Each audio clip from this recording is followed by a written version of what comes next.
Hey, this is Professor Homa. Welcome to WDO3 Styles, and we're going to be using this software extensions document to format like the sample that we're looking here. And it's an on 8.5 by 11 page, and what we're going to do here is just set some tabs, put some indents in, change some coloring, and we're going to also make styles so that it'll make things go a lot faster and we'll be able to update things a lot easier. Now, looking at this document here, a lot of it is repetitive. Other than the title here, which is just bold, italic, and it's larger, we have category headings. These things in red are category headings, and I'm just giving it that name just because that's the purpose they serve. There's category headings, and you can see they're bigger, they're bolder, and they also have a right tab set. And they also have space before each category heading. So those are formatting elements we're going to put in there. These things, these software extension areas, which basically have a piece of software listed and then a dot leader and then an extension name, is basically our software extensions. We're going to kind of call it that. Now, we are going to put in this dot leader here, and we are going to put a tab on the right. So that's our second formatting, and the ones down here are formatted the same way, so that's no different. The only other type of formatting here is this general formats, which is used a couple of times, and it's basically bolder, and it's also indented, and it has a little bit of space before. So there's basically three types of formatting.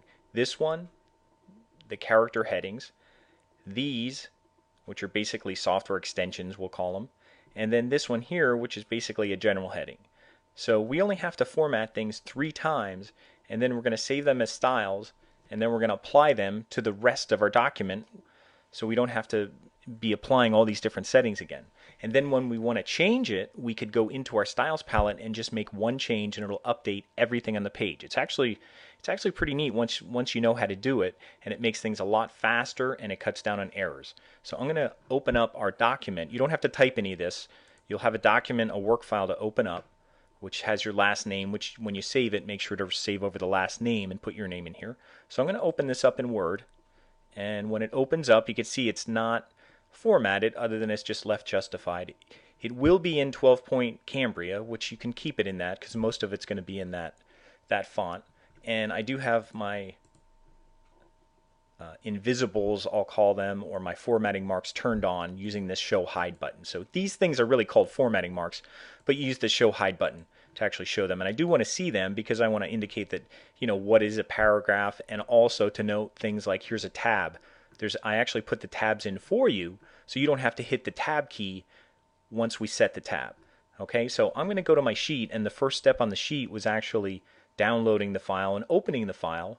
And you should also obviously download your instructions to look at and to follow, and you should also look at your sample or print it out if that helps you. Okay, so that was number 1. Number 2 on here is basically going to be taking this first line, and you don't have to highlight like this. You can go off to the left and just click, and it'll highlight the whole paragraph.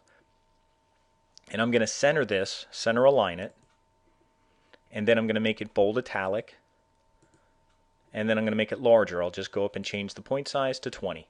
And that's all I have to do for that, and I'm only going to do that once. So we won't even make that a style because we're only doing it once. For number 3 on our sheet, what we're going to do is highlight the next line, which is just word processing software and extension. So after I highlight this line, I'm going to open up the paragraph dialog box launcher, and I'm going to give a space before of 18 point. That'll create the separation between all those categories. So space before of 18 point, and while I'm still in here, I'm going to jump over to my tabs button down here, and I'm going to put in 6. It's going to be for 6 inches, and I'm going to make it a right align tab. So 6, right align tab, no leader right now. We will be using a leader, but none right now. And then I always want to hit set, so I see it in my list, and then hit OK. Okay, and that's my tab, and then we also want to make it bold. And you might be saying, well, isn't it red on the sample? Just don't make it red yet. Just leave it black for now, because I want you to be able to modify it at the end. Okay, the next part is on number 4. What you're going to do here, you could highlight one line, or you can do this group of lines right through pages. And what you're going to do for number 4 is you're going to, same thing again, you're you're going to go into the paragraph dialog box launcher. This time we're not going to do any spacing. We are going to set a left indent, which will basically move all this stuff in a little bit. Just like here's our sample here. It's basically going to move this over a 1/4 inch. That's what's going to happen. So I'll go back to Word and I'll set my left indent, and you can basically highlight and just put in 0.25, because if you click up it only does it in one number or one decimal point, so you'd have to type it in anyway. So just put in 0.25 for your left indent, and then while you're here go to tabs, and then we're going to do the same thing. We're going to put in 6 for our tab. It's going to be a right tab, so make sure you use the right aligned, or else it may get pushed off the end and wrapped to another line. So it's a right aligned tab, and this is important. We haven't done this before. You're going to click number 2 here, which is the dot leader, and that puts the little dots in between the tab. And no, you don't hit periods or anything like that. You use this dot leader here. And then we'll hit set, and we'll hit OK. And that's what that section should look like. Okay, moving on to number 5. This is an easy one here. We're just going to highlight General Formats, and I'm just going to click on it from the outside again. I'm going to make it bold, because it's bold on the sample. I'm also going to indent it, so I'm going to go up to my... And here's another way to indent if you don't want to necessarily go up to your paragraph dialog box launcher. You can grab this thing. The bottom of this little thing up here is your left indent, and you could just move this over. And that moves it over. Now I also want a space before. Okay, you might say, well, is there an easier way to do a space before other than going into paragraph dialog box launcher? Yes, there is. You can go up to this thing. This is the line spacing, and if you go down here, it'll actually add space before, although it's not saying how much there is. So I don't know how much a help this is, but if you go into line spacing options, it'll basically open up this again. So I don't know if there's a real trick to doing that quicker, but I am going to go in here for spacing, and I'm going to do basically 6-point space before for that one. So that's just another way to get into the paragraph dialog box launcher, and maybe I should say PDL from now on, or your just paragraph settings is fine. And I'll hit OK, and that's all you have to do for that. Now if you notice from your sample, I'll go back here, everything repeats. Now obviously this is red, and we're going to do that later, but everything repeats. So instead of doing all that to all these things again, what I'm going to do is I'm going to save 3 styles. One for my category headings, one for my software extensions, and one for my general headings, and then I'll just apply them to all this other stuff. Now you can use the format painter if you ever use that, but I'm going to show you styles, so we're going to do it that way. And I'll show you how to do this. Now one thing you do have to open up, well, a couple things you have to know. One is you have to be in the paragraph that you formatted to make that style. So to do that, I'm going to go over here, see where all these styles are. Now there's a lot of pre-made styles here, and you may have used these before, but what you're going to do is go to this little launcher here, and it'll open up your styles palette. And you'll see all these different styles here. And right now it may just be saying normal or something like that. So what you're going to do is we're going to make a new style. Now where you do that, I'll move this over a little bit. There's a new style button down here. It doesn't look like a new style button, but it is. So if you go to this button down here and click on it, while you have that first paragraph highlighted, this will come up and it'll say create new style from formatting, and that's exactly what we're doing. We're making a style. So I'm just going to call it, and for everything put your initials in front of it because it's easier to find in the list. So I'm just going to call it RH, those are my initials, and I'm going to call it category heading.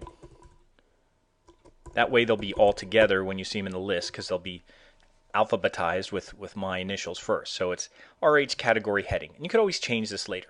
And all these other things here, you don't have to do anything. You just have to give it a name because you already did the formatting. And you just hit OK. So this is now in category heading. Okay, and that was number 6. Number 7 is we're just going to repeat it with this part here. And I'll just highlight this whole group here. You can do one or highlight them all. And I'm just going to do the same thing. I'm going to make a new style based on what I did.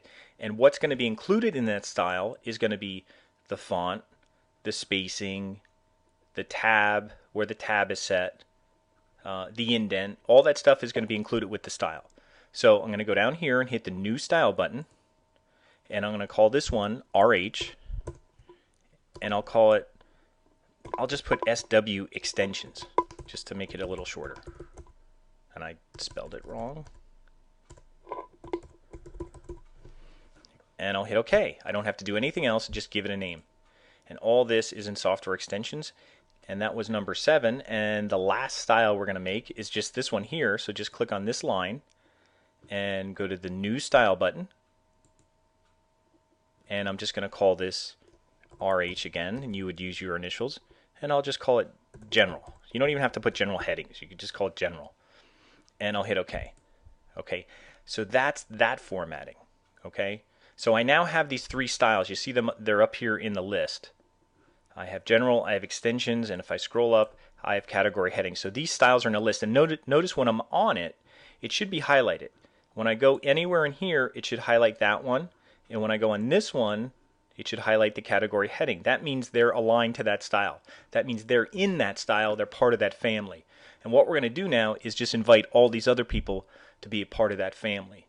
So I think what I'll do is I'll stop here and I'll do the styles application as part of part 2.